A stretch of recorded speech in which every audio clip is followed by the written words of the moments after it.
Mesdames, Messieurs, bonjour et bienvenue sur For You Media Africa. C'est un plaisir pour nous d'être avec vous ce matin dans le cadre de votre émission de For You Matin. Alors aujourd'hui, nous revenons sur ce dossier qui retient encore notre attention du côté du Niger et également du Bénin. Le Niger réclame des clarifications sur la présence et les dispositifs militaires étrangers au Bénin. Une exigence, formulée dans un contexte marqué par la recomposition des alliances sécuritaires, des défis liés à la souveraineté des États et également la lutte contre l'insécurité dans la région. Au-delà de la relation entre Niamey et Cotonou, cette question soulève également des interrogations. Quelle place pour les armées étrangères dans la sécurité du continent africain? Les États africains peuvent-ils garantir eux-mêmes leur défense collective?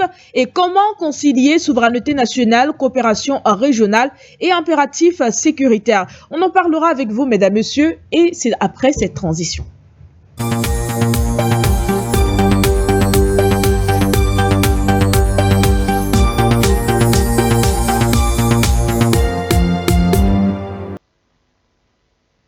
Mesdames, Messieurs, c'est un plaisir pour nous d'être avec vous ce matin dans le cadre de votre émission de For You Matin. Alors, vous l'avez sans doute compris dans le cadre de notre émission, on va rester sur ce dossier qui concerne le Niger et le Bénin. On en parlait déjà hier, mais aujourd'hui, voilà, on va aborder un angle assez précis. Eh bien, aujourd'hui, comme vous pourrez le voir sur votre thème que la réalisation mettra d'un moment à l'autre, eh bien, à l'issue des travaux qui ont été tenus il y a quelques jours entre le Bénin et le Niger, eh bien, Niamey réclame désormais des clarifications sur les dispositifs militaires étrangers au Bénin.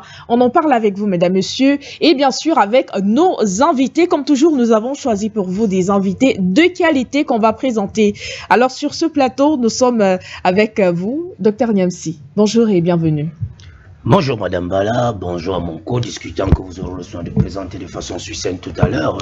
Permettez-moi de saluer tous les Camerounais qui habitent la ville de Niamey, le wilaya du Ténéré, surtout ces Camerounais qui sont à l'école de l'aviation et de la météorologie au niveau de Niamey appelé les Yamak. Permettez-moi de saluer le nombre de Camerounais étudiants en faculté de médecine à Parakou au Bénin, et sans oublier ceux qui sont à Porto Novo, pour montrer ici la dialectique africaine dans le vivre ensemble. Nous sommes là pour débattre des questions de relations internationales, apporter des propositions, suggérer, sinon critiquer, fustiger, vilipender et s'insurger contre des pratiques néocolonialistes qui sont ici comme la peau dure qui revient au galop à certaines décisions. Je suis fier d'assister à cette galette intellectuelle pour apporter ce qu'on appelle une Afrique meilleure, une Afrique qui se veut souveraine. Merci à vous, Dr Niamsi. Eh bien, nous sommes également avec vous ce matin, Albert Anatole ici. Bonjour et bienvenue. Bonjour Madame Bala, j'ai dit bonjour à Niamsi, que j'ai le plaisir de le retrouver dans le cadre, n'est-ce pas, cette tribune. Ça fait très long bail, je le savais du côté de Bamako, il avait été annoncé de ce côté-là. Donc, j'ai l'intime plaisir, n'est-ce pas, de le revoir dans le cadre, n'est-ce pas, de cette tribune matinale. Je n'oublie pas de dire bonjour particulier à Liga qui est derrière les manettes ce matin, sans oublier le top management. Quand je l'ai dit, permettez-moi, Madame Bala, de vous convier une petite balade ce matin du côté du territoire français. Je crois que l'actualité oblige. Ce fait a pris une autre dimension hier avec la convocation du représentant de l'Union européenne du côté de Niamey au Niger. Du côté de Ouagadougou, voilà. Du côté du Burkina Faso, voilà, à Ouagadougou précisément, voilà, j'y arrive. Pour justement protester. Protester sur les déclarations forcément mensongères et hypocrites de M. Christophe Gomard. Un sinistre personnage que je vais essayer de présenter ce matin aux téléspectateurs et téléauditeurs. Parce qu'il est absolument présenté comme étant un eurodéputé. Mais M. Christophe Gomard, c'est également un général de corps d'armée qui a dirigé, qui a été au cœur de la campagne, qui a déstabilisé la Libye, ponctué de l'assassinat de Mouammar Kadhafi en 2011. Il a également été de la campagne au Mali, dans le cadre de l'opération Serval. Il a été au Rwanda, il a été au Tchad. Donc, quand vous voyez justement la configuration, vous comprenez quel était son rôle dans ces différents pays. Reconverti depuis 2024, encore que mon présentation n'est pas exhaustive, hein, reconverti en politicien depuis 2024, il est désormais présenté comme maintenant un eurodéputé français issu de la droite française, c'est-à-dire les Républicains. Les Républicains, avec le Rassemblement national, c'est-à-dire l'extrême droite française, qui viennent de voter le 17 juin dernier, n'est-ce pas, une résolution qui va durcir la politique migratoire européenne, ponctuée de la construction des camps de déportation des migrants illégaux, selon eux. Voilà donc ce personnage qui, dans sa rhétorique hypocrite, présente le Burkina Faso comme étant un pays qui réprime les libertés civiques et les libertés fondamentales. Voilà donc le personnage qui vient donc jouer les humanistes sur le continent africain. Avant le Burkina Faso, il a eu la même rhétorique du côté de Bamako au Mali. Dans tous les cas, ils ont promis de revenir nous recoloniser. Nous les attendons, ils auront forcément, comme ça n'a pas été le cas par le passé, une aide d'honneur, un comité d'accueil qui va les accueillir. Mais c'est pour l'invitation. Merci à vous également, Albert Anatole Haïssi. Et ce matin, nous sommes également avec vous de l'autre côté, Henri Atangana. Bonjour et bienvenue. Bonjour madame, merci de m'avoir invité. Bonjour aux co-panélistes, co-discutants que vous avez déjà présentés, à savoir Triple A et Dr Nyamsi. Bonjour à ceux que vous allez présenter un peu plus tard. Et bonjour à toute la famille panafricaniste. J'ai toujours le plaisir de retrouver encore une fois. Merci de m'avoir invité sur Forum Média Africain. Merci à vous également. Voilà. En attendant, bien sûr, que Adama et Nassé nous rejoignent. Voilà. On va donc commencer cette émission puisque le décor est donc planté. On revient donc avec vous, Albert Anatole Haïssi.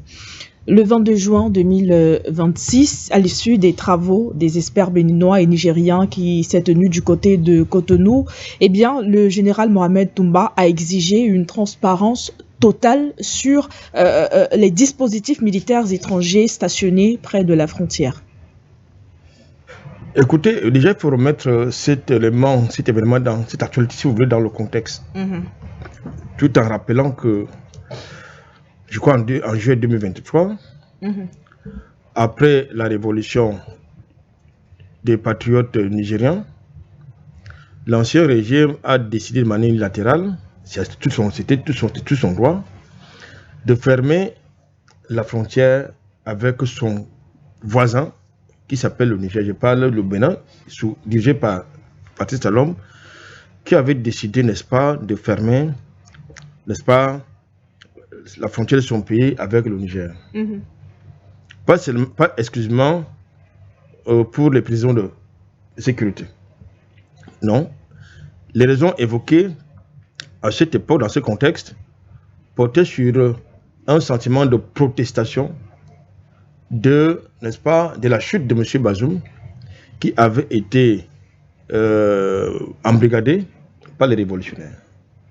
Et à l'initiative de Paris, comme vous le savez, M. Patrice Talon a donc décidé de fermer la frontière et, par mesure de réciprocité, le Niger a fermé la frontière de son côté. Donc cet épisode dure depuis bientôt 3 ans. Et il y a eu des canaux, n'est-ce pas, de médiation qui n'ont pas prospéré, parce que plusieurs fois nous l'avons indiqué, suggéré sur ce plateau, qu'il devait avoir des discussions au plus haut niveau. M. Patrice Talon est resté, n'est-ce pas, sous la pression de Macron, est resté dans ses bottes. Il n'a jamais voulu engager des discussions de haut niveau. C'est dans ce contexte, donc, avec l'arrivée de M. Romuald Wadani, je pense. Il pense qu'il faut normaliser, qui a mis, n'est-ce pas, qui a placé son mandat sous le signe de la coopération régionale, donc ouest africaine, a engagé des discussions avec ses plus proches voisins, au rang desquels le Niger.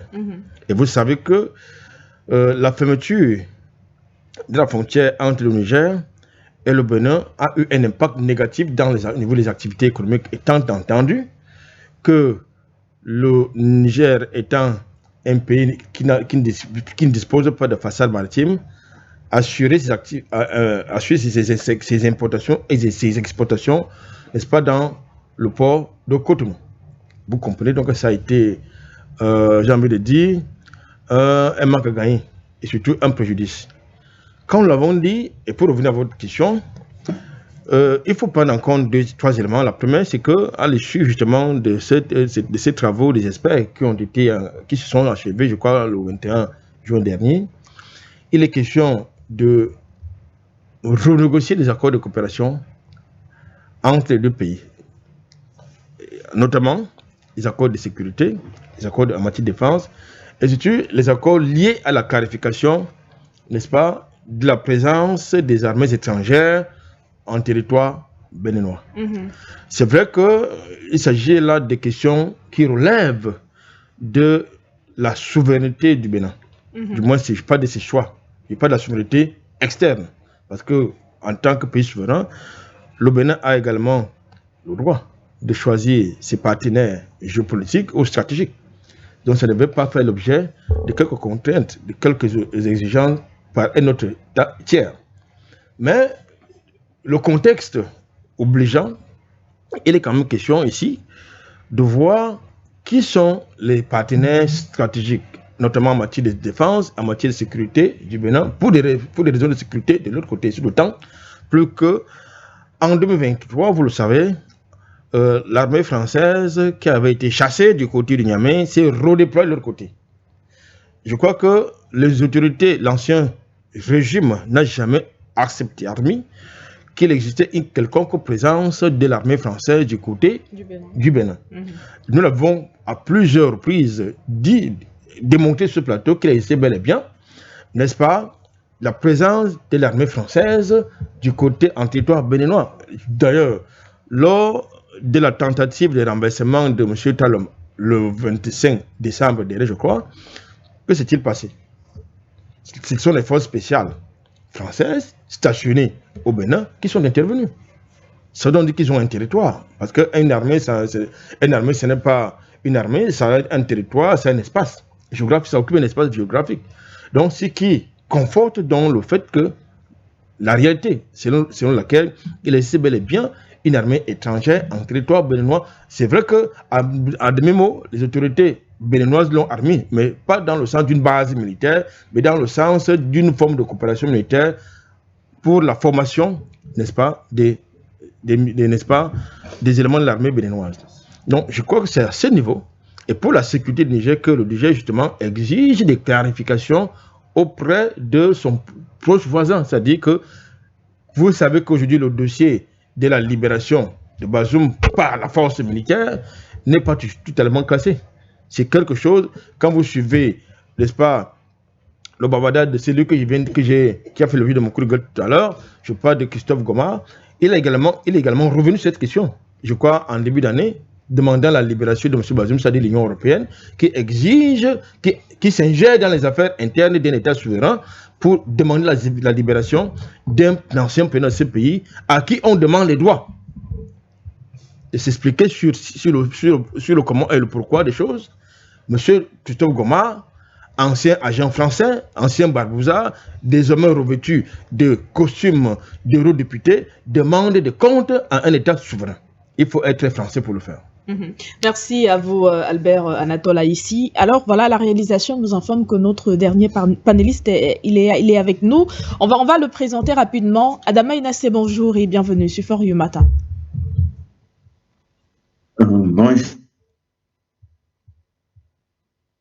Bonjour, Madame également au doyen Harry Atangana, que j'ai duré de voir. Bonjour à tous les téléspectateurs de For You Media.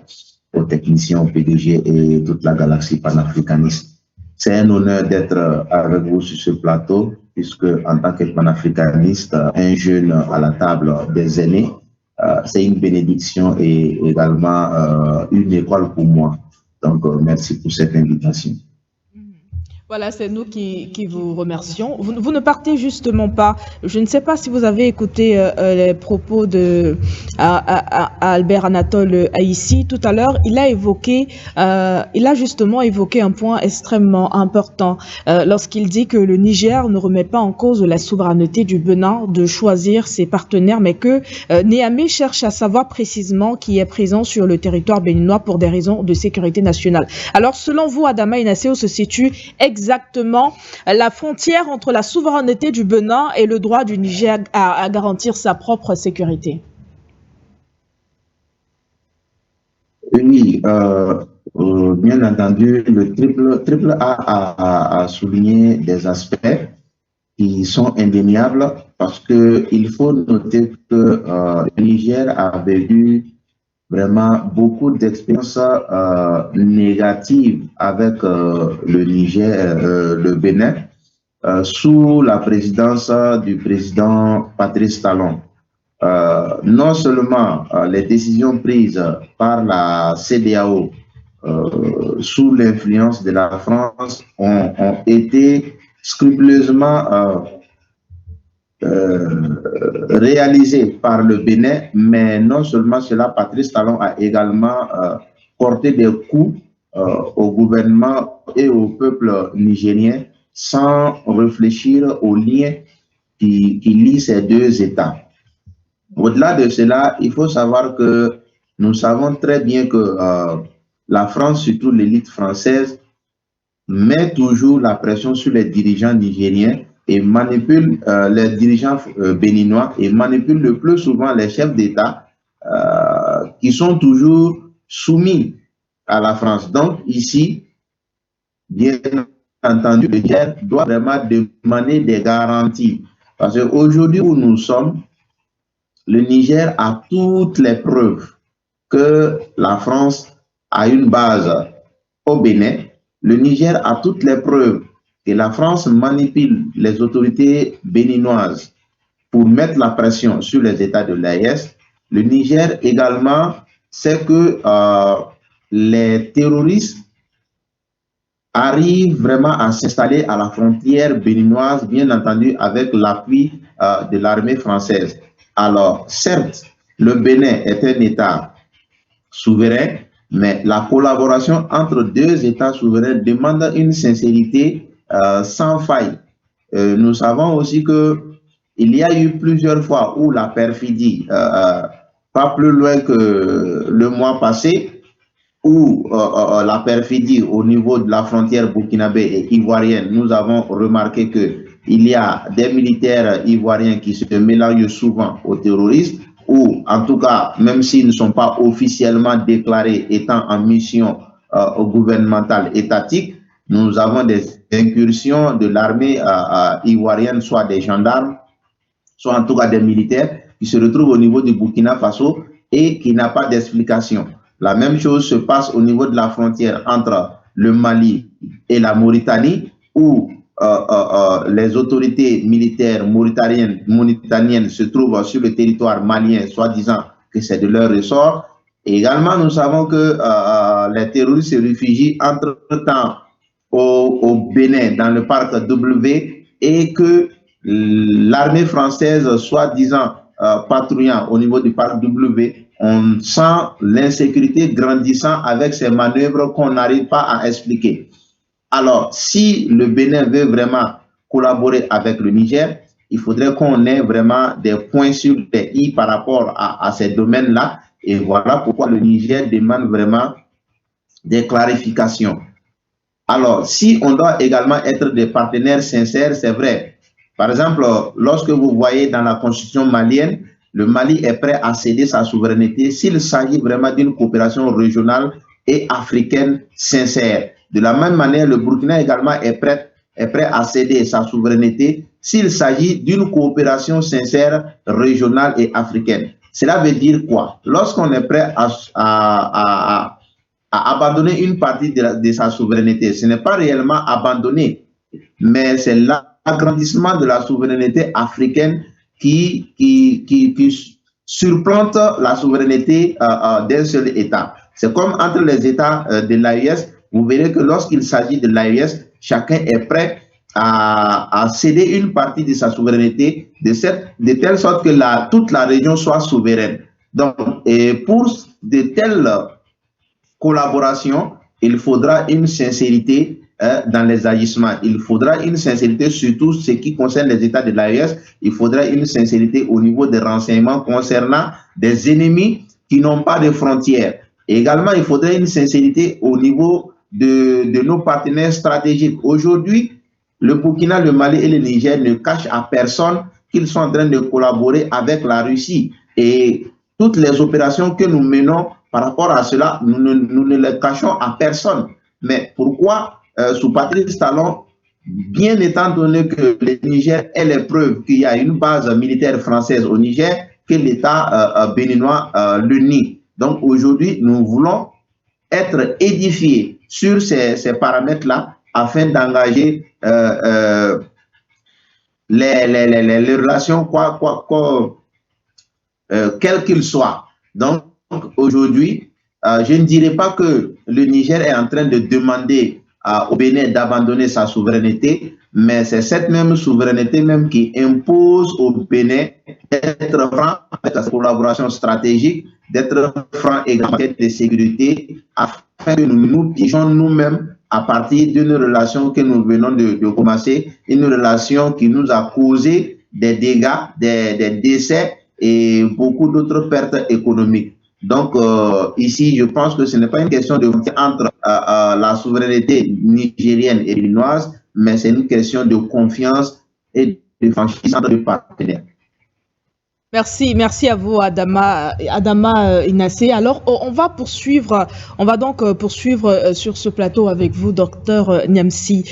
Aujourd'hui, on affirme que la question des dispositifs militaires, la question justement des dispositifs militaires étrangers entre le Bénin et le Niger est donc au cœur des discussions entre ces deux pays. Est-ce à dire qu'aujourd'hui, pour Niamey, la normalisation diplomatique ne pourra être complète tant que cette question n'aura pas été définitivement clarifiée? Oui, au nom de la souveraineté de chaque État et au nom de l'article 51 de l'ONU qui parle que chaque État est souverain, chaque État a le devoir d'appliquer le principe de réciprocité dans les relations internationales, surtout sur les questions sécuritaires, sociales et politiques, incombe donc à tout analyste de prendre du tact pour développer ce pourquoi les États sont en train de se regarder en chien de faïence. Chacun essaye ici, un temps soit peu, de tirer la couverture de son côté et de protéger son territoire tant bien que mal en regardant l'autre, tout en imprimant ce qu'on appelle les mises en garde et les prises de parole. J'ai souvenance d'une introduction approchée par le père Foucault à l'époque qui disait que lorsqu'un État craint un autre, c'est parce que certainement les intérêts ne sont pas appropriés ou les intérêts sont inappropriés. Alors, aujourd'hui, le Niger, d'après les renseignements généraux du Niger, ont fait état de 4 présences occidentales au niveau du Bénin. La première présence occidentale est française, la deuxième, elle est américaine, la troisième est allemande, et la quatrième, c'est des sous-traitants armés et avec des instructeurs présents au Bénin comme des mercenaires. À la réponse béninoise au niveau de Malinville et de Karima pour dire que est-ce que vous saviez que les djihadistes et certains groupes mouvements rebelles ont pris le long de la frontière de Cotonou à Malinville 750 km où ils se sont installés, disséminés sur le territoire, bien évidemment avec Karimana, pour essayer de déranger ce peuple qui vit dans la quiétude.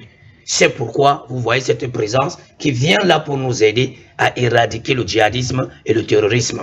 Ça, c'est une réponse. Elle est d'autant plus diplomatique pour dire que le Bénin, il y a de cela quelques mois, avant l'investiture de son nouveau président, décriait qu'ils ont été attaqués par leur base militaire et ont perdu un certain bon nombre de militaires tués sous les coups de balles des djihadistes. Maintenant, la question qui reste posée, c'est que, mais pourquoi est-ce que ces djihadistes n'attaquent que le long de la frontière? et de la réponse béninoise pour dire que, puisque la frontière est restée fermée par un principe de réciprocité pendant pratiquement 3 ans, tant qu'il n'y a pas le trafic, il n'y a pas un regard mis sur cette frontière, les niches de rébellion djihadistes peuvent s'y installer pour faire la part belle à leur idéologie. Mais là où le Niger est en train de faire la bonne diplomatie, vous savez qu'il y a le viaduc qui doit partir de Niamey, du Niger pour le Bénin. Nous souhaiterons que le pétrole y coule, comme ce que nous avons eu dans le pipeline Tchad-Cameroun. Nous avons éradiqué la secte Boko Haram et les djihadistes qui voulaient s'incruster pour que le pipeline passe. Alors, il est de bon ton que le Bénin et le Niger puissent s'accentuer sur une diplomatie de franc-parler pour démontrer à suffisance que on peut faire passer le viaduc sans toutefois regarder les intérêts nés au Bénin qui ont une vision beaucoup plus intéressée à déstabiliser le Niger et le Sahel, ce que je vais appeler l'AES. Alors, cette alliance met en garde toute opinion internationale pour dire que si ce n'est qu'au nom de la diplomatie et du rapprochement des frères liés par une frontière, il est de bon ton que la présence étrangère et de ces milices étrangères au port et aux abords de la frontière qui nous lie doivent s'expliquer et doivent signer un accord qui ne rentreront pas par les méthodes fallacieuses et techniquement militaires pour déstabiliser le pouvoir au Niger. Lorsque cela sera pris comme un accord et écrit, vous allez vous rendre compte que c'est une protection de sa souveraineté, de son territoire que le Niger cherche à mettre en place. La deuxième grille de lecture nous impose une lecture beaucoup plus partielle. Pourquoi partielle? C'est une lecture qui sera partielle dans l'espace et le temps. Je ne peux pas accepter partager un mur mitoyen avec vous si je n'ai pas connaissance des gens qui entrent chez vous matin, midi et soir et ne pas savoir si ces gens, après ton quoi, escalader ce mur pour venir déstabiliser ma maison. Ça, c'est pour parler comme en Afrique, de façon triviale. Alors, le Bénin est en train de comprendre que le Niger se méfie. Parce que le Niger est une porte d'entrée de l'Alliance des États du Sahel. Si on profite de par cette frontière pour alimenter une rébellion au Niger, ça veut dire que la rébellion va atteindre Bamako, la rébellion va atteindre Ouaga. Il serait donc de bon ton de dire aux yeux du monde que ce que nous sommes en train de vous donner comme information est ce qui se cache de façon latente dans les idées diplomatiques du Bénin. Mais je préfère sortir par ceci pour dire que laissons le viaduc pour que le pétrole coule non le sang, mais restons ancrés que ce président béninois, qui a été ancien ministre, est soucieux de son économie. Je vais vous dire, ça fait 3 ans pour nous qui occupons l'Afrique de l'Ouest dans les différentes conférences internationales, nous nous sommes rendus compte que de Parakou à Cotonou, en passant par Porto Novo, il n'est pas bon de vivre ces jours-ci.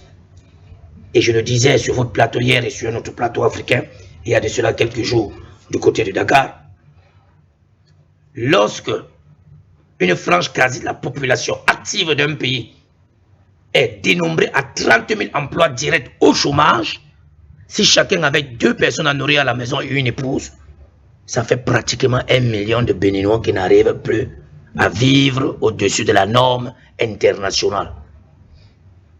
Et là, lorsque je l'ai indiqué, il faut regarder le régressement de l'activité économique portuaire et marchand, réduit parce que le Niger a fermé sa frontière. On parle au nom d'une pénurie au Niger. J'ai fait Ténéré, j'ai fait Arlit. Moi, je n'ai pas vu la pénurie. Vous savez, lorsque vous décidez d'aller affronter un examen qui doit vous promulguer en classe supérieure, vous vous apprêtez à ranger tout ce qui est bénéfique et spécifique vers vous. Le Bénin a compris que les 3 années de fermeture de frontières ont touché son économie, ont touché ses importations et ses exportations, a tué carrément la ville de Malinville à Karima. Or, au niveau de Gaïa au Niger, on a plutôt bifurqué, on est rentré dans Niamey pour revenir vers Arlit et Ténéré et regarder l'autre côté de la frontière togolaise et ghanéenne. Les échanges ont continué à se faire naturellement. Et de demander à un ami et confrère enseignant à Liamak, à Niamey, qui dit non, Nous, cette crise aux côtés du Bénin n'affecte même pas la population du Niger, puisque le Niger s'est retourné carrément vers le Togo, vers le Ghana et vers le Sénégal. Sans toute autre forme, le commerce continue de ce côté. Les Sarakolais, les Touaregs du Niger se sont plutôt dit, là-bas on faisait 4 à 5 jours de commerce, de route pour alimenter nos produits. On va faire 10 jours et 15 jours là-bas. D'ailleurs que le Togo, limitrophe avec ses pays, nous offre une plateforme beaucoup plus bénéfique. Donc je pense que le peuple béninois est beaucoup plus soucieux de son économie, beaucoup plus soucieux de son social, parce que c'est les mêmes peuples, c'est les mêmes frères. Et maintenant, en tant que fin stratège, le nouveau président vient d'enlever l'ardoise noire de M. Talon, qui n'était pas une ardoise économique florissante.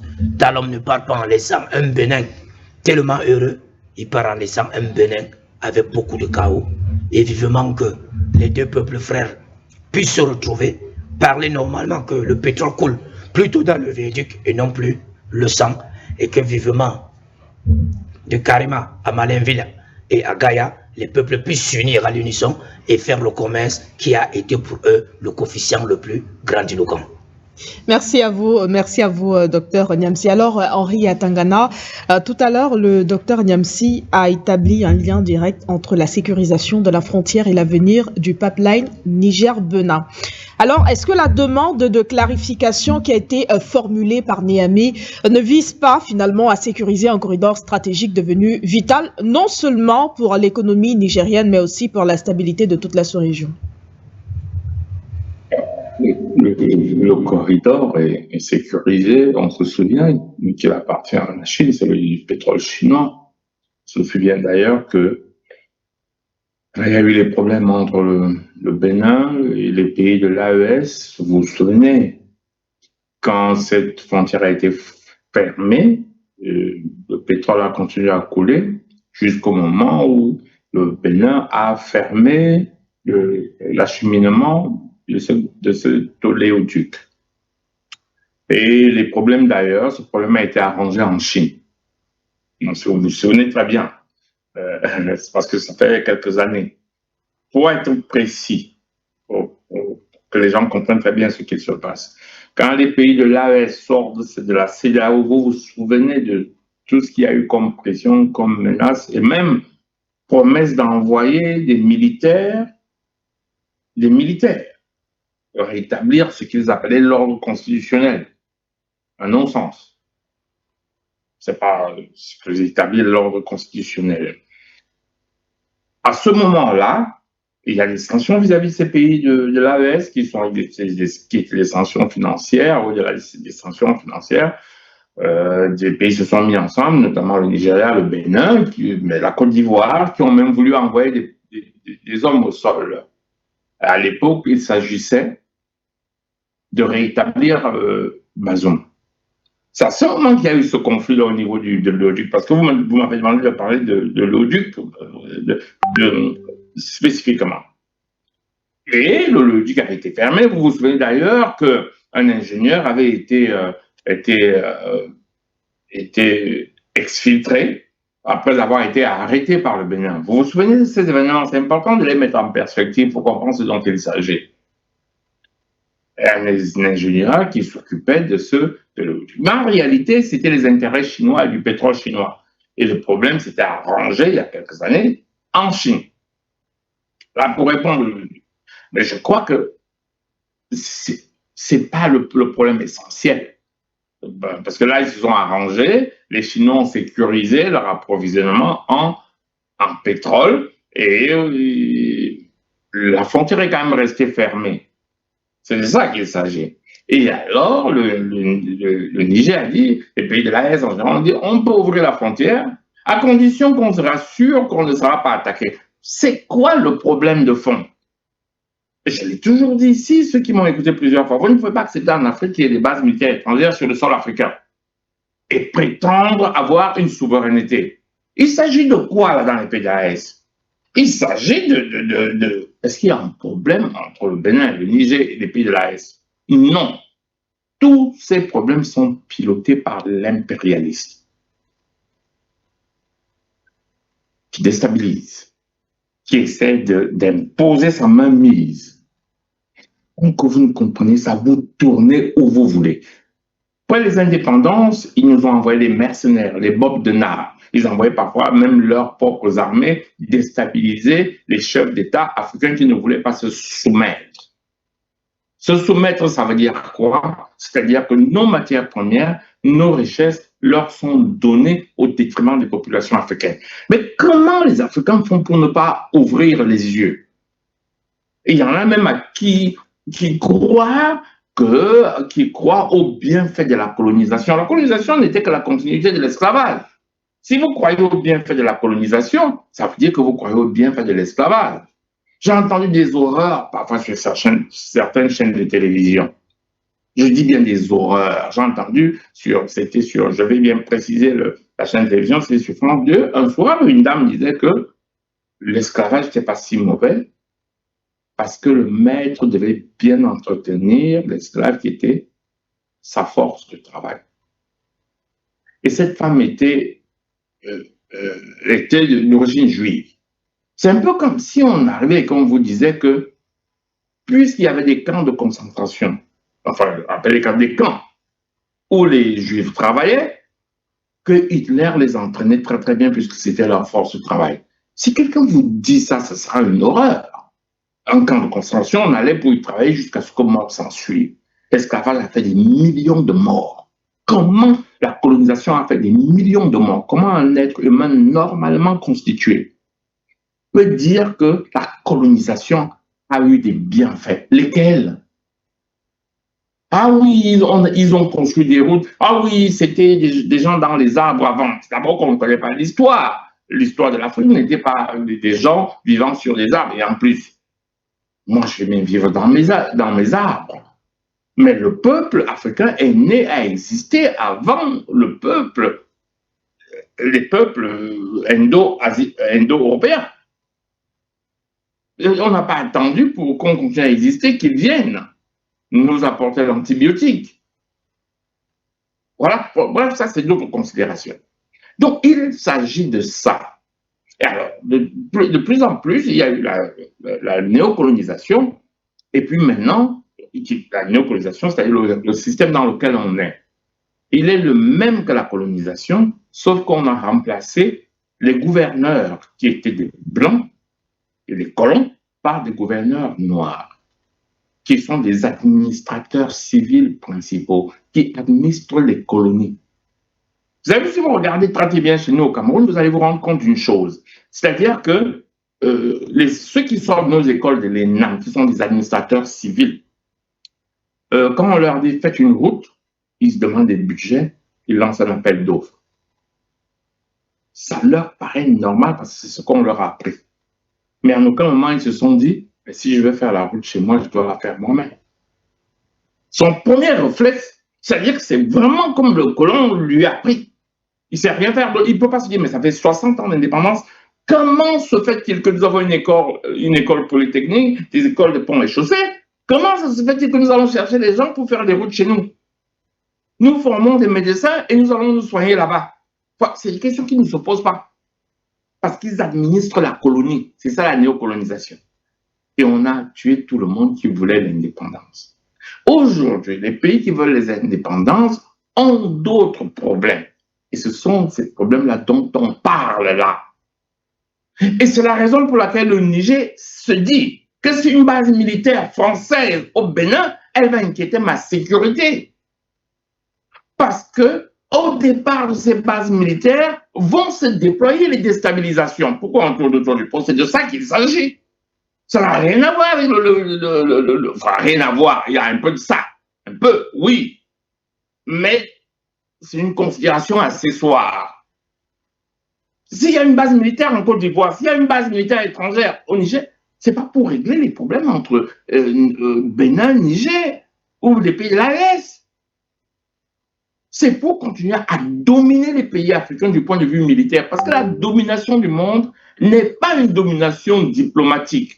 C'est une domination militaire. Notre cher docteur Sango appelle ça l'indice de puissance.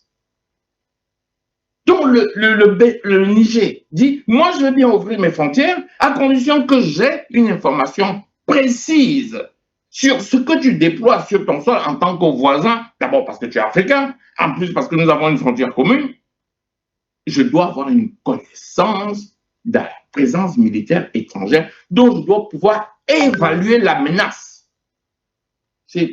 Pour moi, ça me paraît du bon sens élémentaire en géostratégie. C'est la même chose que la Russie a dit à l'Ukraine. Si tu fais partie de l'OTAN et que tu es frontalier de la Russie, la Russie doit évaluer cette menace-là. C'est la même chose. Si vous avez des bases militaires hostiles dans un pays qui vous est frontalier, vous devez pouvoir l'évaluer. Alors, vous pouvez faire appel au sacro-saint principe de la souveraineté, d'accord, mais en même temps, moi, je dois évaluer la menace. Le Niger n'a pas dit, vous n'avez pas trop de bases militaires. Le Niger a dit, je veux savoir. Savoir lui permettre d'évaluer la menace. C'est de ça qu'il s'agit. C'est ça le problème. Et c'est ce problème-là qui est valable. Autant pour le Niger, ce débat-là, vous me l'appellerez ici pour le faire pour le Nigeria. Vous m'appellerez pour le faire pour la Côte d'Ivoire, qui sont des pays frontaliers de l'espace à l'Est. Et globalement, le problème se pose pour tous les pays africains. Parce que l'impérialiste ne peut imposer sa puissance, sa violence, qu'en ayant des bases militaires proches. Parce que les bases militaires permettent la projection de ses forces. C'est à ça que sert, par exemple, un porte-avions. Un porte-avions sert à quoi? C'est que les États-Unis peuvent projeter la puissance. Le porte-avions américain arrive sur le golfe de Guinée, ça permet que là, on puisse projeter la puissance américaine sur les pays africains. Vous croyez que le porte-avions sert à quoi? Alors, quand on n'a pas le porte-avions, on a alors des endroits de projection non mobiles, c'est-à-dire d'autres territoires. Voilà, votre espace ne peut pas être un espace de projection militaire susceptible de créer du danger pour moi. Pour moi, ça va de soi. C'est sur cette plateforme que j'ai toujours insisté. Tout le monde m'a écouté quand j'ai dit il n'est pas question qu'il y ait une base militaire étrangère, quelle qu'elle soit. Mais comment vous justifiez la présence d'une base militaire américaine au Nigeria? Elle sert à quoi? Comment les Africains font pour ne pas comprendre que toute base militaire, même si elle est dans votre propre pays, cette base militaire-là, tôt ou tard, elle doit d'abord vous soumettre. Pourquoi le général de Gaulle avait refusé la présence de l'OTAN en territoire français? D'ailleurs, c'est la raison pour laquelle le quartier général de l'OTAN est à quelques minutes de chez moi, ici en Belgique. Le QG de l'OTAN. Et il s'est déplacé vers la Belgique. Puis vous ne pouvez pas être indépendant et avoir une base militaire étrangère sur votre sol. Vous allez vous dire, oui, d'accord, cette base militaire nous protège, mais c'est l'endroit de projection pour vos voisins. Alors, qu'est-ce qui se passe en Europe aujourd'hui pour continuer l'analyse? Vous voyez comment les Européens font du rétropédalage. Ils disent qu'ils doivent développer leur propre puissance militaire. Parce qu'ils ont bien compris que les Américains, ils s'en servent quand ils veulent. Et puis quand ils n'en ont pas besoin, allez, ils les lâchent. Et ils se retrouvent à se regarder. Non, c'est ça. C'est une question de souveraineté de l'espace de l'AES, mais de souveraineté de toute l'Afrique. C'est le vrai problème qui se pose. Alors, le Niger leur dit, moi, je vais bien rouvrir les bases militaires. D'accord, mais je dois être informé de ce qu'il se passe chez vous du point de vue militaire. Surtout que ce ne sont pas des pays qui ont des problèmes, qui ont des susceptibilités de se mettre en guerre. Non. Parce que s'ils avaient des susceptibilités de se mettre en guerre, à ce moment, on comprendrait qu'il y ait des informations top secrètes. Je crois que c'est ça le problème de fond. Et ce problème, nous allons revenir ici en parler pour d'autres pays, comme je l'ai déjà dit, et pour tous les pays africains. Il y a un moment où les Africains doivent se mettre ensemble et Triple A vient de dire, ils ont dit qu'ils vont venir nous recoloniser. Alors, je vais vous poser une question et je repose la question au chef d'État africain. Quelqu'un dit qu'il va venir vous recoloniser. D'ailleurs, ils ont dit qu'ils vont venir nous recoloniser avec l'Union européenne. Vous avez vu les chefs d'État africains se mettre ensemble pour dire, mais qu'est-ce qu'on fait face à cette menace? Nous sommes assis gentiment et nous attendons qu'ils viennent refaire de nous des esclaves consentants. Quelqu'un, un général, sort et dit, nous, on va venir vous recoloniser. Il le dit dans les médias. Et les chefs d'État africains ne font rien, à part ceux de l'AES. Je sors par là. Merci à vous, Henri Atangana, pour cette analyse. Alors, Albert Anatole Aïssi, si on suit tous ces raisonnements, un État africain devrait-il donc informer systématiquement ses voisins de toute présence militaire étrangère importante sur son territoire lorsqu'elle se situe justement à proximité des frontières communes? Je pense Ou ce cas ne concerne que le Bénin? Non, je pense que Henri Atangana a tout dit. Il a tout dit. Déjà, il faut le dire de manière ferme. Je dis bien, il faut le dire de manière ferme pour le rappeler à ceux qui nous dirigent. Il ne saurait exister une présence militaire étrangère en territoire africain dans le contexte actuel. Ça pouvait se justifier pendant les périodes d'indépendance, parce que la plupart des îles étaient n'étaient pas constituées, ne disposaient pas d'armées. Il pouvait y avoir des alibis. Même là-bas, c'était de l'imposture, c'était une grosse arnaque politique. Pourquoi? Je prends le cas de la France, qui a signé les accords de défense et de sécurité avec la plupart des anciennes colonies. Alors, si le Cameroun attaque le Gabon, ou bien le Gabon attaque, n'est-ce pas, le Sénégal, qui a signé les mêmes accords avec la France, que fait la France? La France va-t-il attaquer le Gabon ou bien le Sénégal? Je ne sais pas. Ça va se passer comment? Puisque ce sont les mêmes accords qui ont été signés. C'était des alibis. Et vous ne saurez parler de souveraineté, Madame Bala, si vous avez une présence militaire étrangère sur votre sol.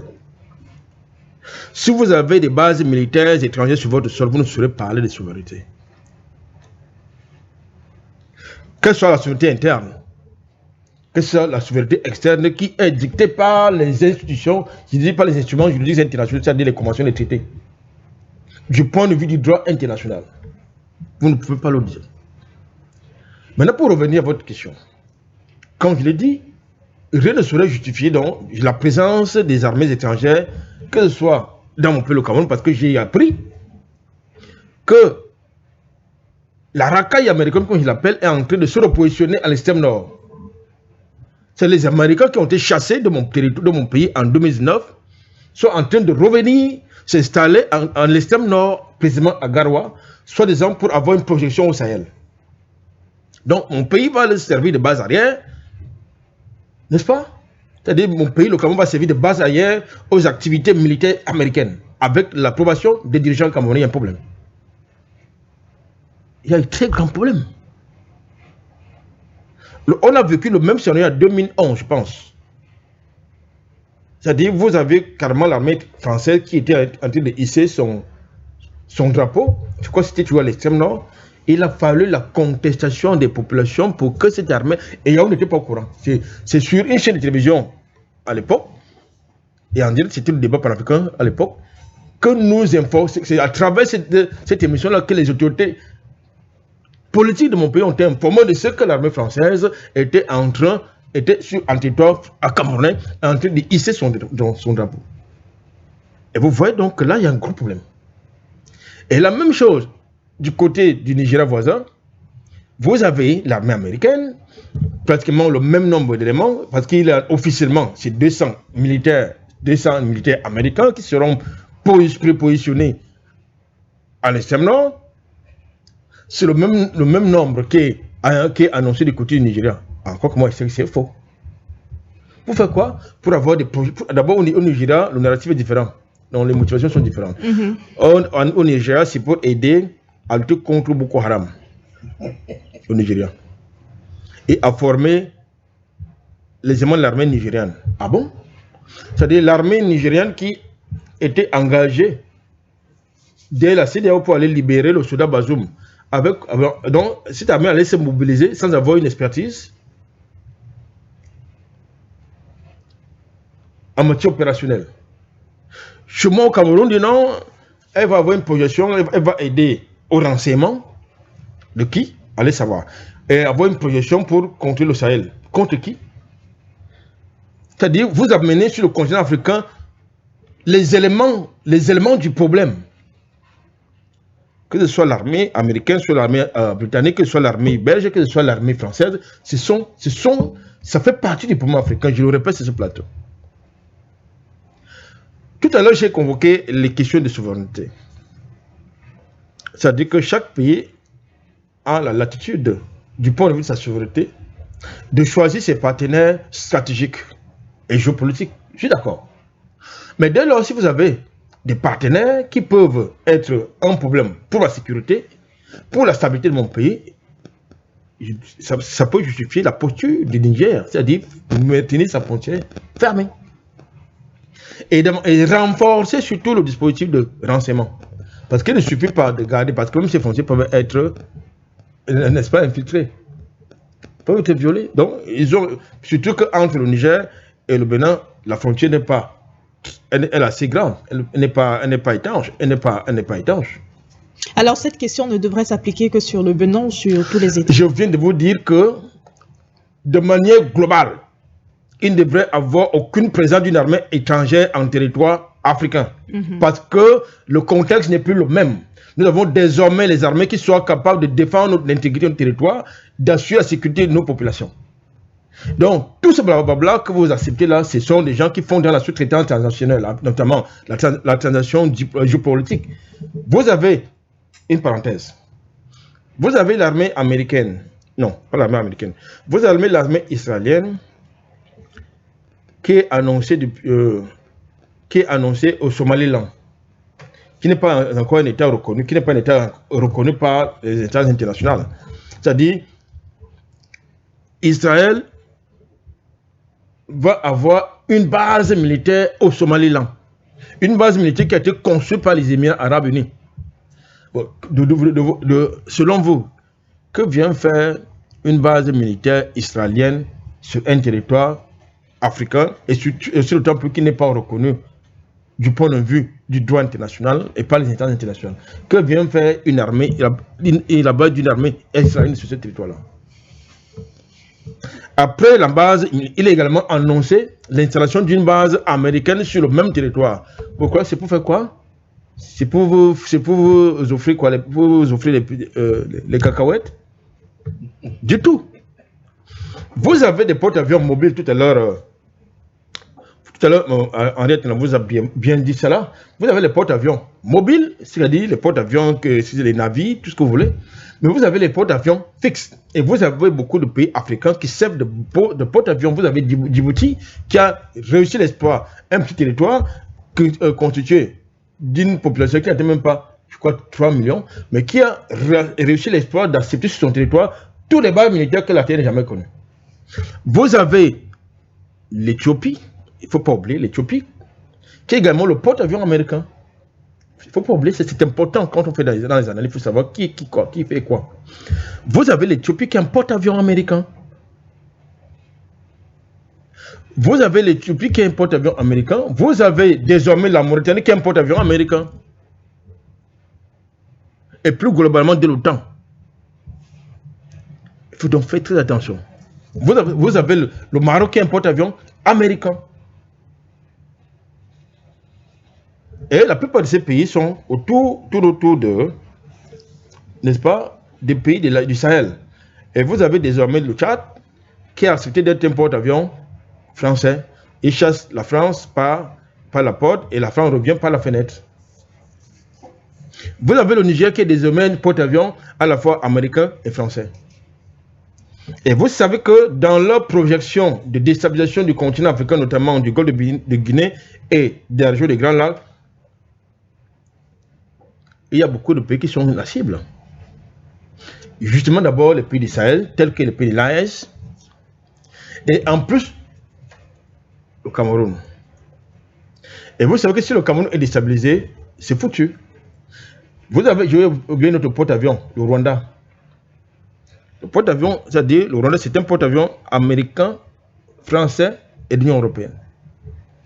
Donc, le travail que les Rwandais sont en train de faire, ce n'est pas anodin. C'est pour faire comprendre une chose, dans le contexte actuel, il ne devrait pas exister une base militaire, ni la présence militaire étrangère sur le territoire africain.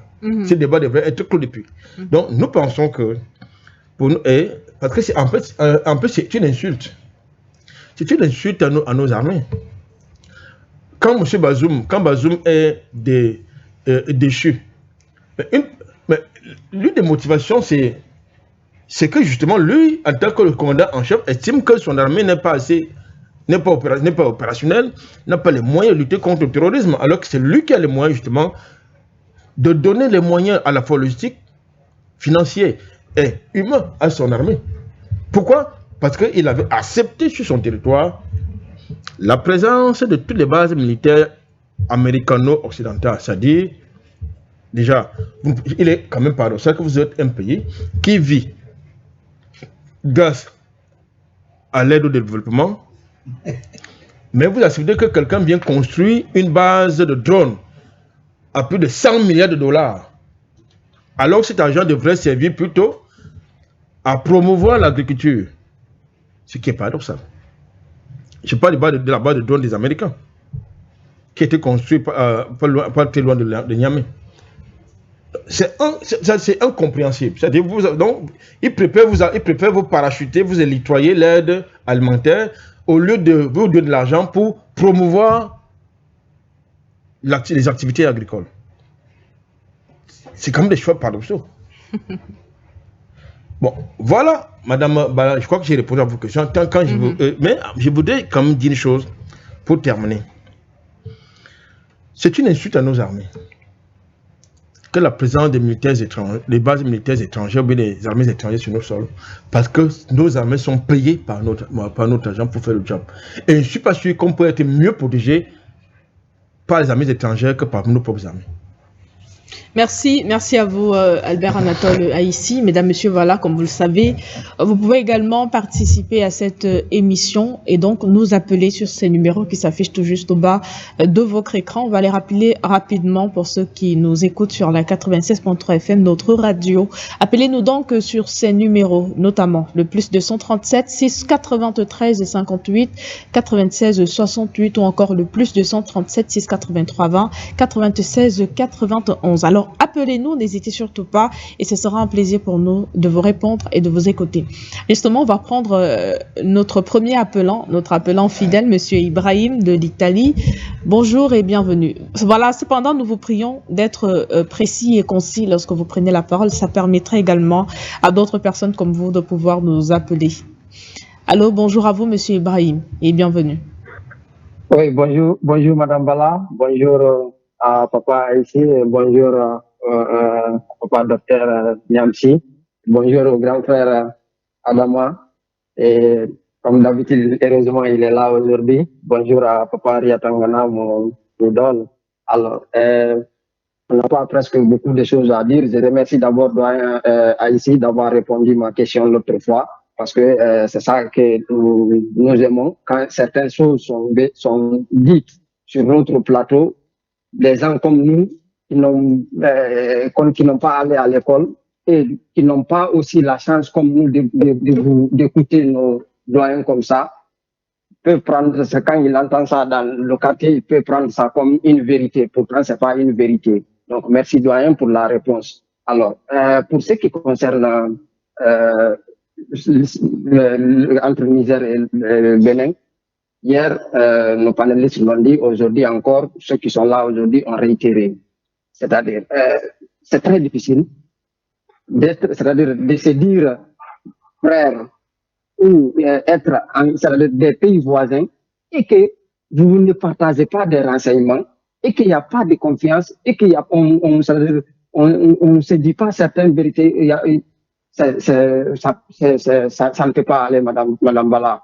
Donc, nous saluons vraiment l'initiative, même si on a des doutes. Moi, personnellement, j'attends de voir vraiment si le nouveau président béninois va vraiment dire à la fin aux troupes français de quitter, ou bien, c'est-à-dire de dire directement ce qu'ils font là-bas aux autorités nigériennes. J'attends de voir ça. Donc, comme disait le doyen Aria Tangana tout de suite, Madame Bala, que ce soit russe, turc, français ou quoi, c'est-à-dire pourquoi nous ne faisons pas confiance entre nous? Par exemple, comme il disait, qu'est-ce que les militaires américains vont venir apporter au Nigeria que les militaires camerounais ne peuvent pas le faire? Prenons seulement l'environnement, mais qu'est-ce qu'ils en savent? Qu'est-ce qu'ils en savent de notre environnement? Rien. Donc, je veux encore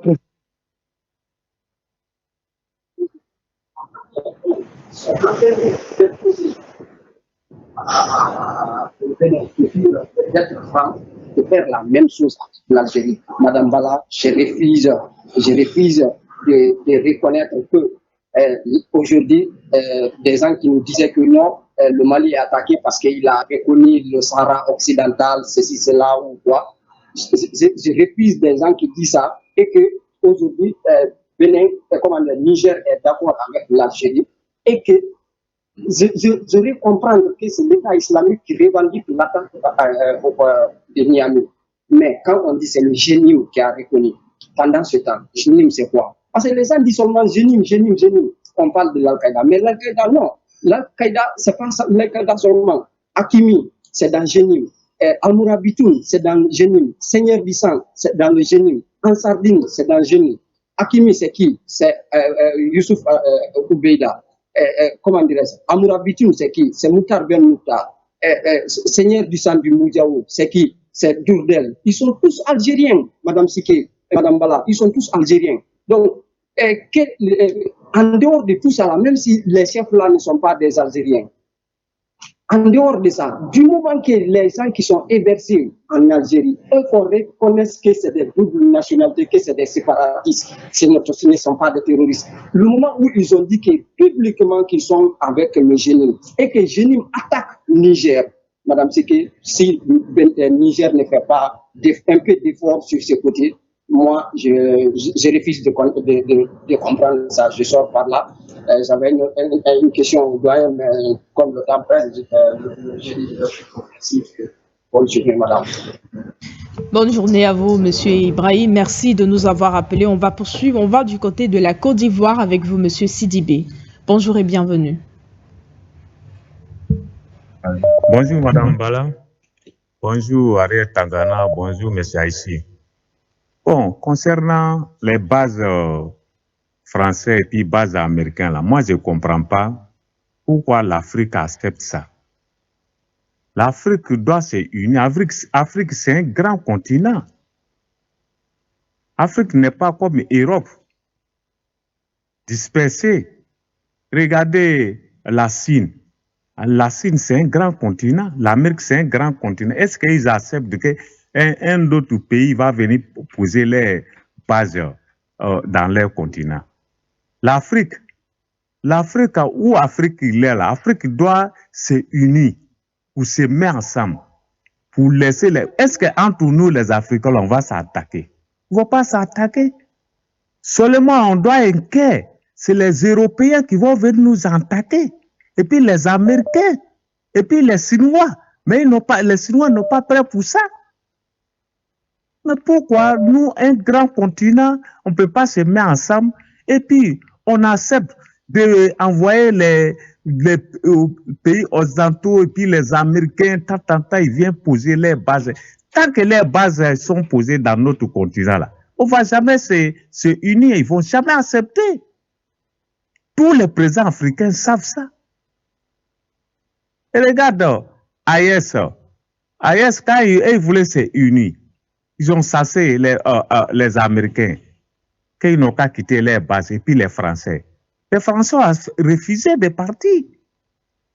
Ils sont venus s'installer au Bénin. Pourquoi ils sont venus s'installer là-bas? C'est pour contrôler AES. Encore, quand ils se sont installés à Bénin, c'est nous en Côte d'Ivoire ici. Le président, parce que lui, il a eu peur.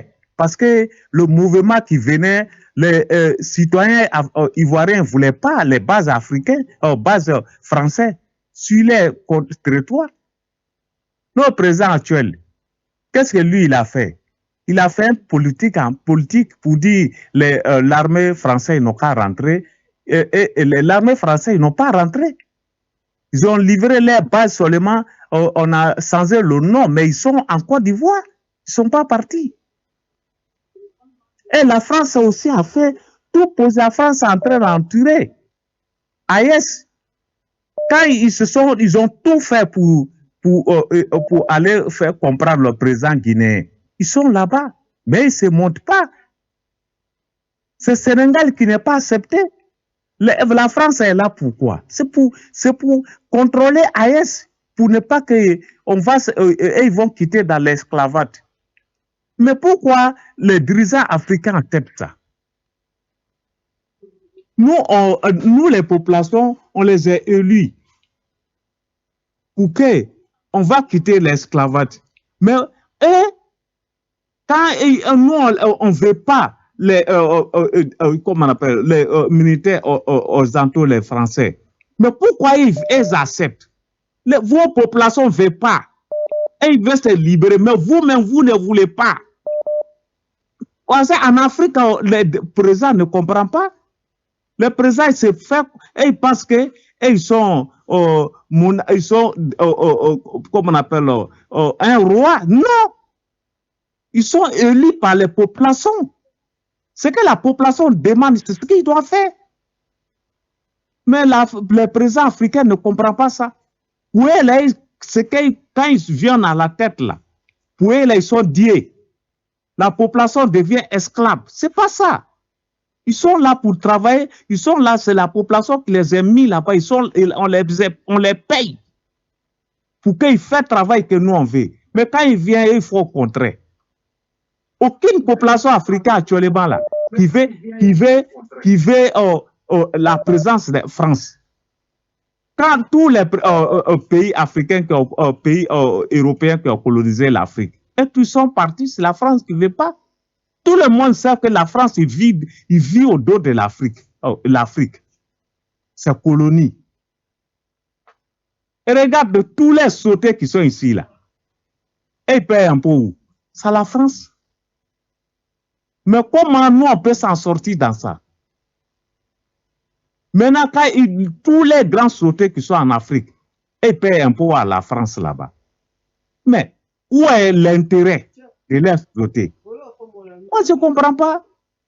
Donc, vraiment, il faut que, c'est ce que moi je dis, il faut que les militaires viennent à la tête de l'Afrique. C'est ça qui va livrer l'Afrique. Hein? Non. Pas les présidents civils. Non. Il faut qu'on mette ça dans la tête. Les présidents civils sont là pour servir l'intérêt de l'Europe. Hein? Ils ne sont pas là pour servir la population. Il faut les militaires. C'est ça. Tous les grands pays qu'on voit, l'Amérique, Chine, tant, c'est les militaires qui ont fait ça. Ce n'est pas un président civil qui a fait ça. Merci à vous depuis la Côte d'Ivoire, Monsieur Sidibé. C'était un plaisir de vous écouter. On va poursuivre du côté de la France avec vous, Monsieur Marc. Bonjour et bienvenue. Ouais, bonjour Madame Bala. Je voudrais dire bonjour à Monsieur Troisa et au docteur Nyamsi et Monsieur Atangana. Ce que je voudrais dire ce matin, c'est que vraiment leur analyse me va droit au cœur. Si beaucoup d'Africains pouvaient comprendre réellement ce qu'ils sont en train de dire, je pense que nous allons nous libérer aussi facilement. Moi, ce que je voudrais demander, c'est que les bases américaines ne devront plus les accepter, ou bien les bases, même que ce soit les bases militaires françaises ou quoi, étrangères, ne devront plus les accepter dans notre pays. Pourquoi? Parce que ces bases-là, ils projettent soi-disant leur puissance pour aller commettre la barbarie. Et depuis pas l'indépendance, mais depuis la colonisation, la néocolonisation, mais vous voyez combien de chefs d'État ces gens-là ont causé comme barbarie en Afrique. Même Sarkozy lui-même l'a dit. Il a dit que les plus barbares dans le monde, c'est eux, les Européens. Mais les autres peuples sont beaucoup plus libres. Alors, la dernière fois, si le colonel là disait que, ou bien le général là disait qu'ils vont aller collectivement, il a dit bien collectivement, hein. Il a dit que nous irons collectivement pour aller recoloniser l'Afrique. Et c'est ce plan-là qu'ils sont en train de mettre en place tout doucement par l'Union européenne et autres. Quand on pose des actions, quand on pose une petite action seulement, et ils prennent des sanctions. Hein. Et tout ça, il va falloir que vraiment nous aussi, nous créons notre indice de puissance. Nous avons, en tout cas, la jeunesse aujourd'hui qui est une jeunesse consciente. Alors, il va falloir maintenant militariser notre continent. Voilà. S'ils veulent militariser, faire par la force, nous aussi, on doit militariser notre continent. Et c'est tout. Parce qu'aujourd'hui, ils disent qu'il ne faut pas que les gens qu'ils appellent les migrants viennent sur leur continent. Nous aussi, on va militariser notre continent parce que tout ce qu'ils ont pris pour développer leur continent vient de l'Afrique. Ils ne peuvent pas rester chaque matin, se lever sans boire du café, sans manger du chocolat. Tout ce qu'ils vont faire, c'est seulement que tout vient de l'Afrique. Donc, il va falloir que vraiment on militarise notre continent. Nous, on veut une coopération gagnant-gagnant et ils ne le veulent pas. Ils veulent aller prendre tout par la force. Et nous n'allons pas leur donner tous nos produits gratuitement. Alors, il faut militariser. Pour ne pas que demain, nous soyons des migrants dans leur pays.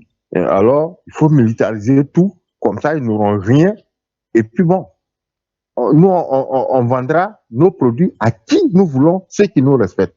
Voilà les choses auxquelles on va arriver plus tard. Merci beaucoup et bonne journée. Et en tout cas, bonne analyse à vous. Merci. Merci à vous et également, Monsieur Marc. On va donc on va sortir avec vous du côté du Bénin. Bonjour et bienvenue.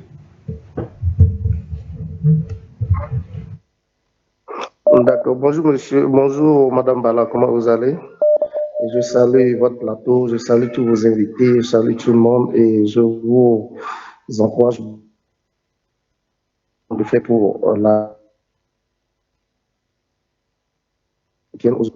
toutes les chaînes aujourd'hui en Afrique, c'est seulement For You Media qui laisse les citoyens africains pour pouvoir s'exprimer de ce qui est en train de passer chez eux. Je vous remercie pour ça et je vous souhaite vraiment une courage.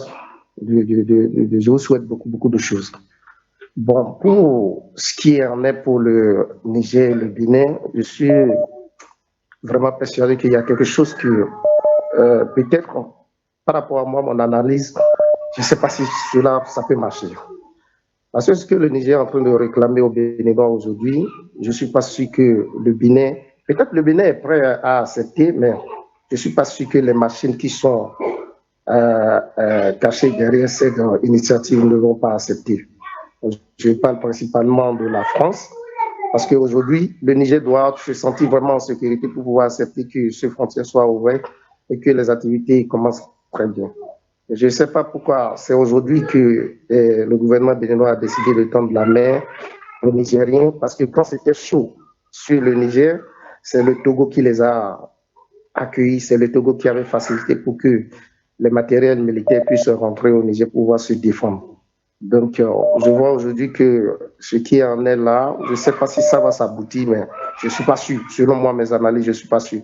Parce que quand vous voyez aujourd'hui, maintenant, au nord du Bénin, dans la commune de Matéri, ce qui se passe aujourd'hui, il y a la population qui se déplace parce que les militaires qui sont censés pouvoir nous sécuriser dans cette zone aujourd'hui sont en train de dire que l'hierarchie est en train de les appeler pour pouvoir libérer le territoire. Et les gens les populations sont en déplacement aujourd'hui. Parce qu'on doit s'attendre à quoi? Qu'est-ce qu'on doit s'attendre? Je ne sais pas si vraiment le nord du Bénin est en sécurité. Je ne sais pas. Bon, le Niger a pleinement raison de pouvoir demander beaucoup de choses aux Béninois parce qu'ils doivent se sentir en sécurité. Il ne faut pas qu'on doit laisser les choses dans la main de qui que ce soit et puis demain, ça va se piquer. Donc, je suis en train de dire qu'il faut une vigilance aux côtés du Niger et une vigilance aux côtés du Bénin. Pour le Bénin, bon, moi je suis un Béninois, je suis en train de voir tout ce qui se passe, je suis à Matéri, je suis en train de voir ce qui se passe au nord du Bénin. On dirait que le nord du Bénin est abandonné par le gouvernement béninois et personne ne se soucie du nord de ce pays, du Bénin. Et cela, ça nous fait mal, nous, les populations qui sont au nord, surtout à Matéri aujourd'hui. Si vous voulez, après l'appel, je vous envoie quelques vidéos des déplacements des populations. Ils sont en train de se déplacer parce que les militaires qui sont censés de nous protéger ici aujourd'hui, ils sont en train de demander à partir. Parce que les racistes les rappellent de venir à leur base. Maintenant, ils vont laisser la sécurité de cette zone dans la main de qui? Je ne sais pas. C'est un point d'interrogation et cela nous fait trop du mal ici aujourd'hui. On ne sait pas à quoi on doit s'attendre dans les jours à venir. Et je prie Dieu pour que la paix revienne toujours dans les deux côtés. Et je vous remercie beaucoup, Madame Bala, je vous remercie beaucoup tous vos invités et surtout au président Motumba, je le remercie beaucoup pour cette je ne sais pas si vous envoyée à la jeunesse béninoise. Et je vous remercie beaucoup. Une très bonne journée à vous. Allô? Voilà, malheureusement, nous avons été coupés. Nous souhaitons pourtant du moins échanger avec vous pendant quelques minutes. Mais bon, voilà, c'est pas bien grave. On le fera sans doute une prochaine fois. Allô?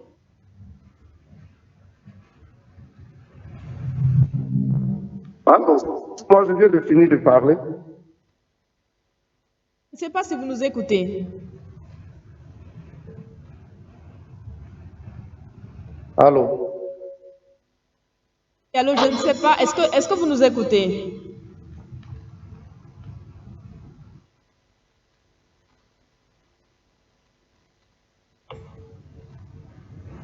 Voilà, donc voilà, c'est un plaisir déjà pour nous de vous recevoir ce matin. C'est toujours un plaisir d'écouter nos frères que ce soit du Bénin, du Niger, du Burkina Faso ou encore même du Mali. Alors voilà, très souvent le Bénin est accusé d'avoir justement des bases de militaires étrangères sur son territoire. Vous qui êtes du côté du Bénin, quelle est votre analyse du moins? Quelle information pouvez-vous nous donner?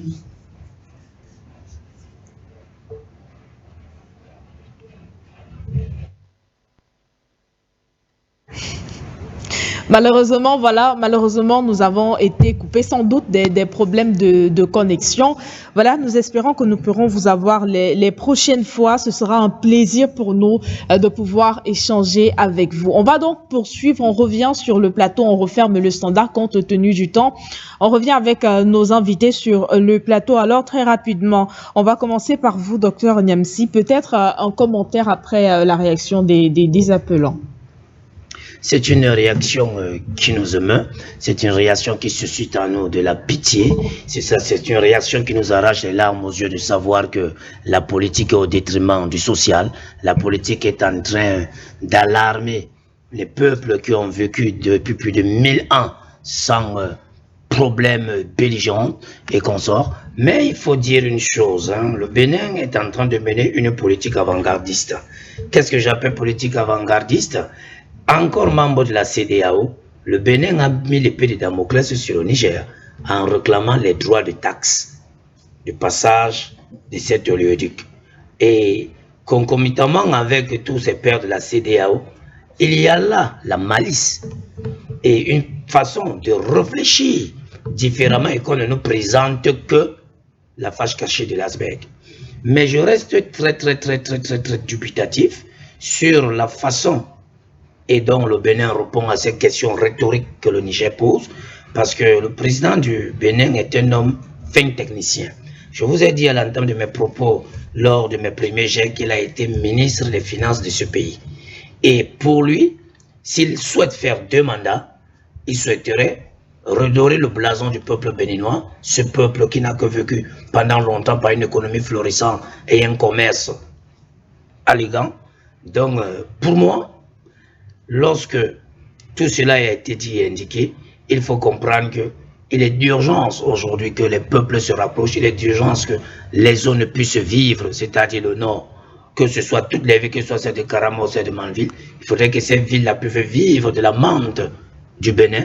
Il faudrait que les employés des différents ports du Bénin puissent retrouver de l'emploi. Il faudrait qu'on revoie ce Bénin qui était un grand pays d'Afrique, un pays beaucoup plus commercial, redorer les blasons de cette économie, redorer la manière de vivre des Béninois. Je vous dis, ça fait 3 à 4 ans pour nous qui avons fait ce pays de Parakou à Porto Novo, à Cotonou.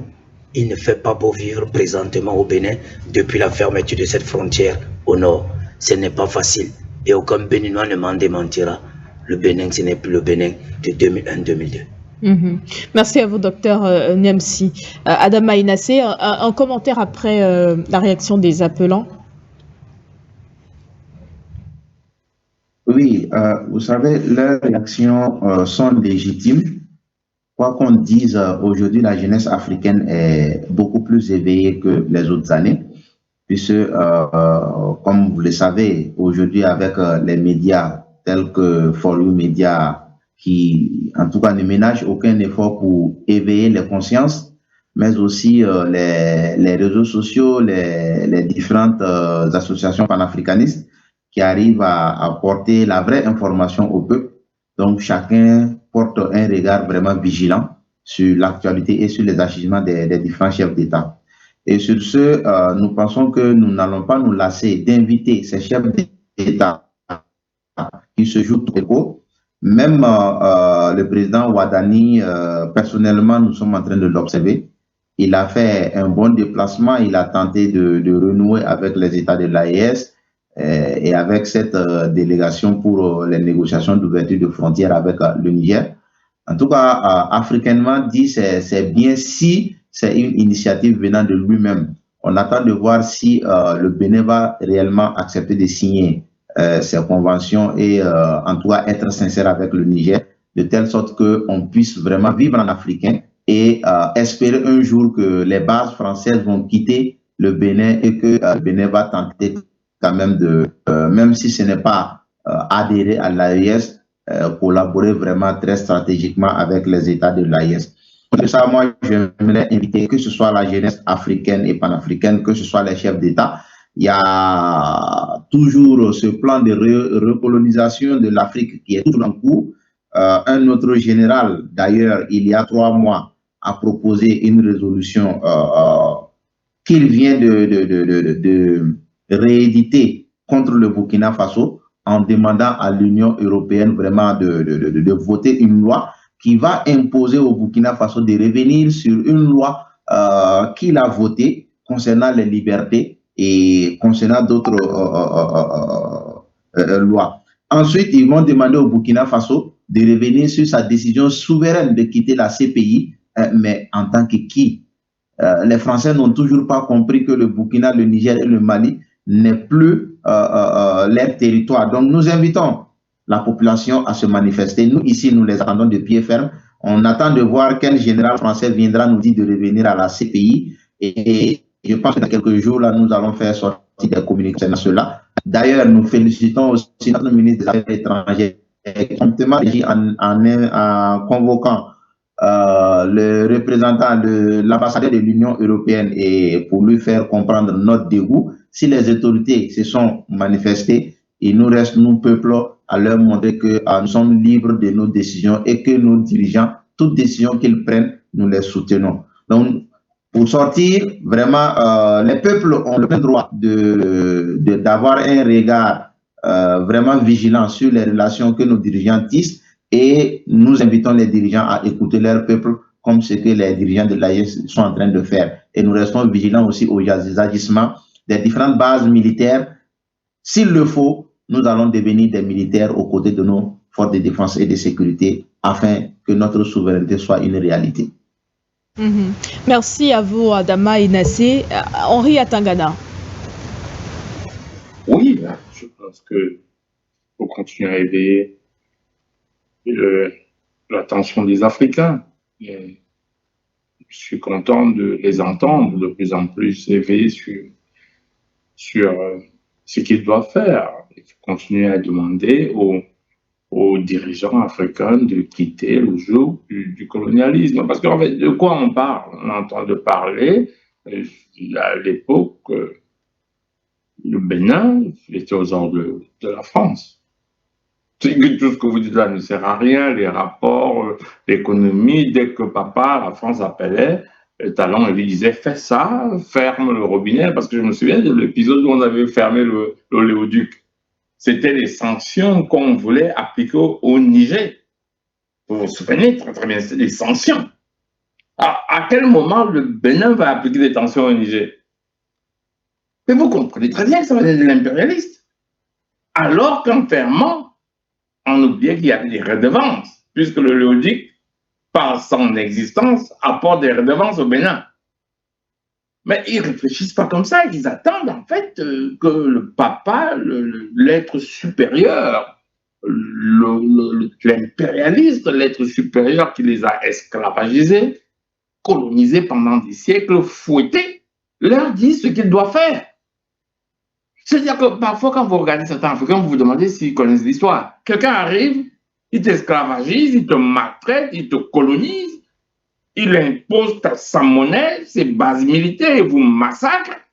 Et puis, quand vous êtes chef d'État, il vient vous donner des ordres.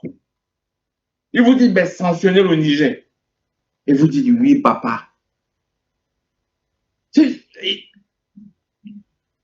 on a fermé cet oléoduc. Vous comprenez très bien que c'était à la demande des impérialistes qui voulaient sanctionner les pays de l'AES et ils voulaient couper le robinet financier au Niger. Sauf que les Chinois avaient déjà payé avant. Et il y avait eu des accords entre la Chine et le Bénin pour le passage du pétrole.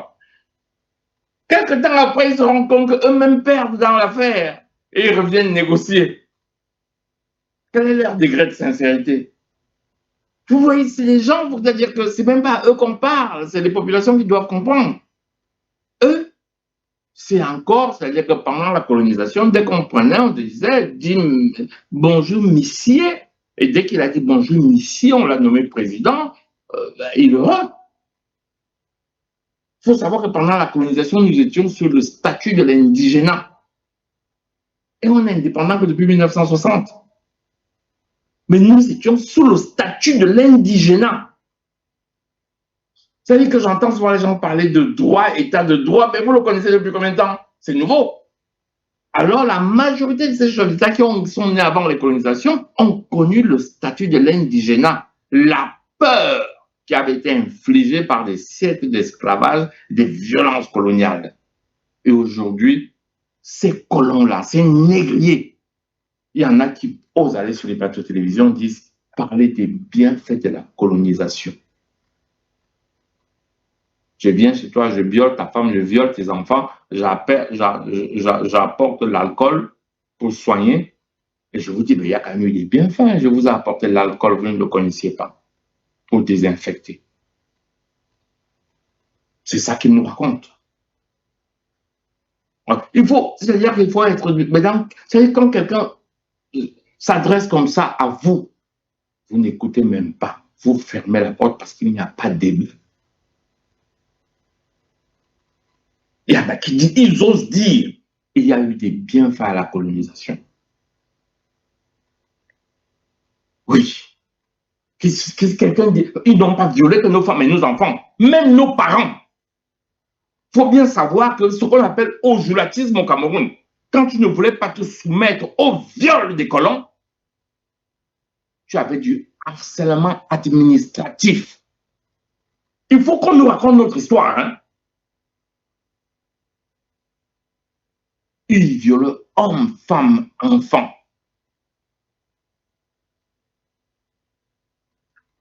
Et ils vous disent qu'il y a eu des bienfaits de la colonisation. Quand même, ce n'est pas dire, il y a un moment où je crois qu'on a été lobotomisé par toute cette violence-là. Et certains d'entre nous attendent qu'ils nous envoient des aides au développement. les aides au développement. Mais attendez, quand ils viennent vous donner le blé, vous savez comment ça se passe? Les surproductions en Europe et aux États-Unis, les surproductions. On prend ça, l'État achète et il subventionne l'agriculture. Comme il n'y a plus les gens pour acheter, on apporte ça chez vous, on vous dit que c'est l'aide. Le seul problème, c'est que quand on vous donne, vous ne cultivez plus. 5 ans après, vous ne savez plus cultiver. Les cultures que vous faisiez pour vivre, ça n'existe plus. Vous devenez, c'est-à-dire ça, c'est l'esclavage consenti.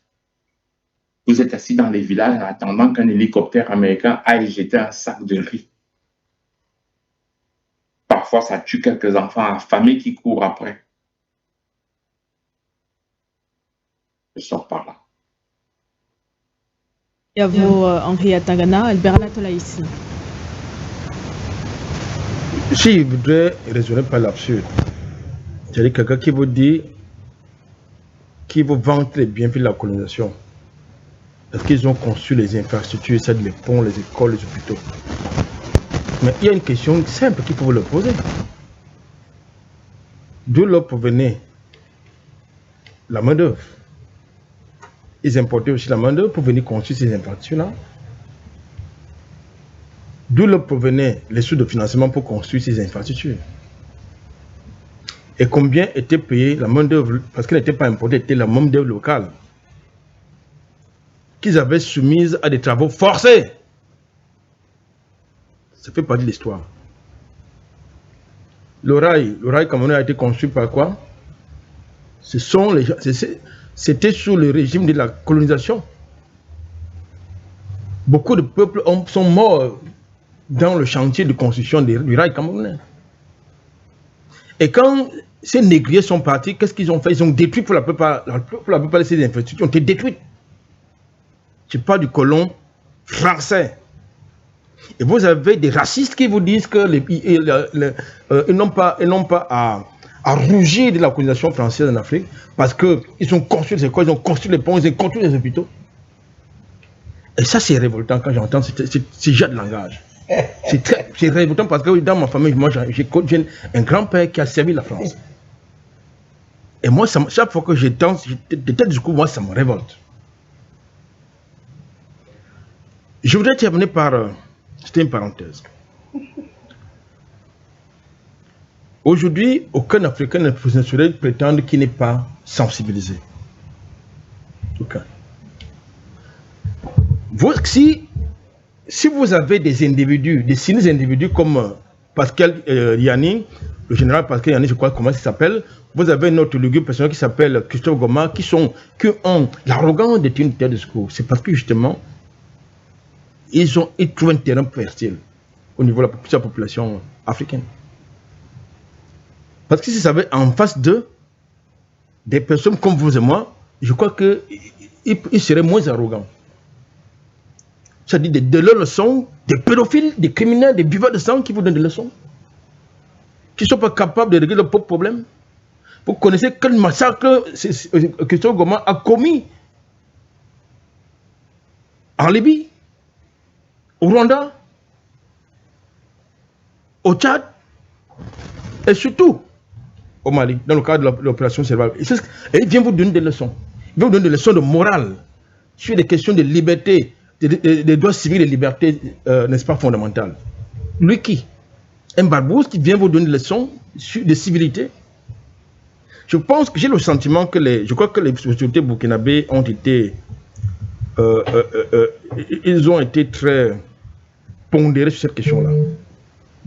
Ça aurait, de mon point de vue, ça aurait valu de chasser le représentant de l'Union européenne de ce côté-là. Parce que de tels discours doivent plus être acceptés chez nous. Tout comme on ne doit plus accepter des bases militaires étrangères chez nous.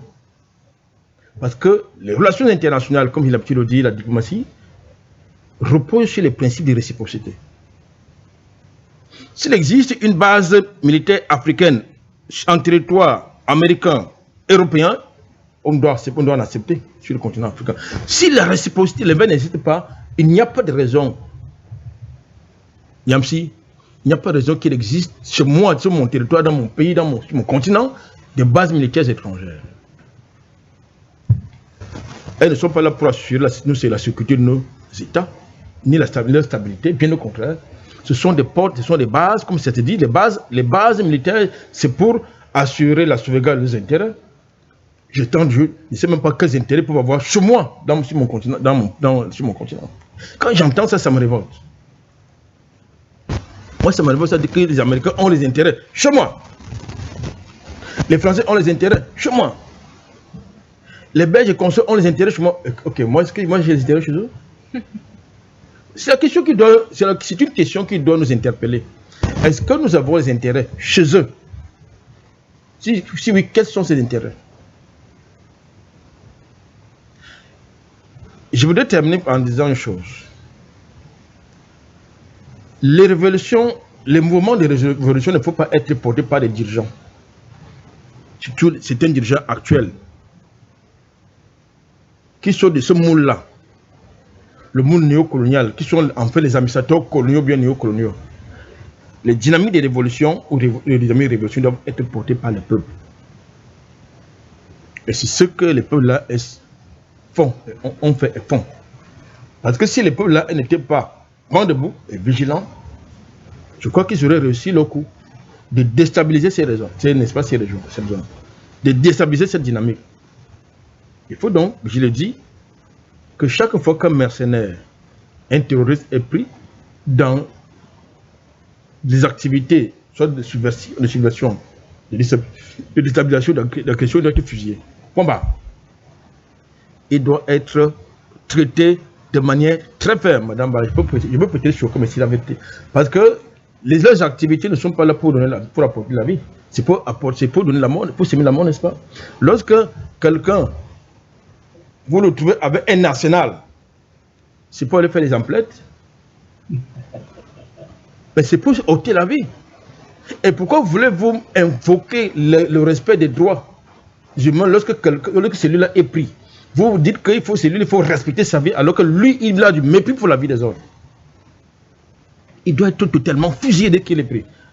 Non, il est jugé comme ils l'ont fait de Saddam Hussein. Est-ce que Saddam Hussein était un dictateur? Est-ce que Kadhafi était un dictateur? Ce sont eux qui ont construit ce narratif. Quel était leur sort? Ont-ils respecté les droits humains? Ont-ils respecté quoi que ce soit? Non. Ils ont fait ce qu'ils ont l'habitude de faire, qu'ils ont coutume de faire, mépriser la vie des autres en les assassinant. Merci à vous, Albert Anatole Aïssi.